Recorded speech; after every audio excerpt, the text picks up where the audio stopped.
కానీ తెలివిగల తెలంగాణ ప్రజలు తేరుకున్నారు, దిమ్మ తిరిగే జవాబు ఇచ్చిండ్రు. ఇవాళ ఆయన అంటున్నాడు ఏం కోల్పోయినరో తెలిసిందని. ఏం కోల్పోలేదు కేసీఆర్ గారు, మీరు ఆ ఫామ్ హౌస్లోనే ఉండండి, కావాలంటే వైన్ షాప్ ఆయనకు చెప్తా, కావాల్సినప్పుడల్లా సీసాలు నీకు అందిస్తూనే ఉంటాడు. ఆ బిల్లు కూడా నువ్వు కట్టకు, మా వాళ్ళు కడతారు, మా పిల్లలు కడతారు.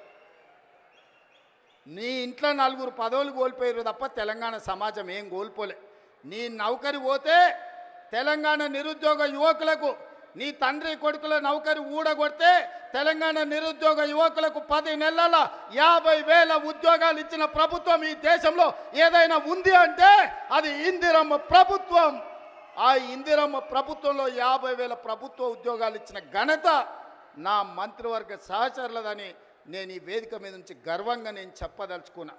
అదేవిధంగా ఇవాళ నీ కొడుకు నీది నౌకరి ఊడగొడితే ఇవాళ 23 లక్షల రైతు కుటుంబాలకు 25 రోజుల్లో మా భట్టి గారి చేతుల మీద 18,000 కోట్ల రూపాయల రైతు రుణమాఫీ చేసిన రాష్ట్రం ఈ దేశంలో ఉందంటే అది నా తెలంగాణ, నా ప్రభుత్వం, నా సహచర మంత్రివర్గ సభ్యుల సహకారంతో రైతులకు ఈరోజు 18,000 కోట్ల రూపాయల రుణమాఫీ చేసినాం.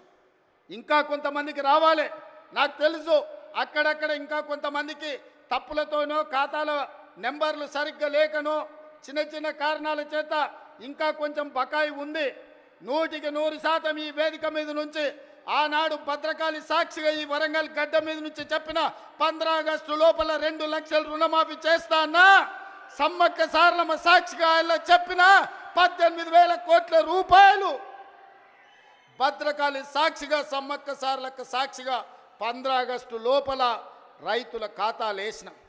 ఇవాళ కూడా నేను మాట ఇస్తున్నా, ఈ వరంగల్ గడ్డ మీద నుంచి మాట ఇస్తే తల తెగిపడ్డా మడమ తిప్పకుండా ముందు నిలబడే లక్షణమున్న కాంగ్రెస్ పార్టీ కార్యకర్తను అందరి రైతులకు రుణమాఫీ చేసే బాధ్యత నాది. మీ ఖాతాలు సవరించుకోండి, మీ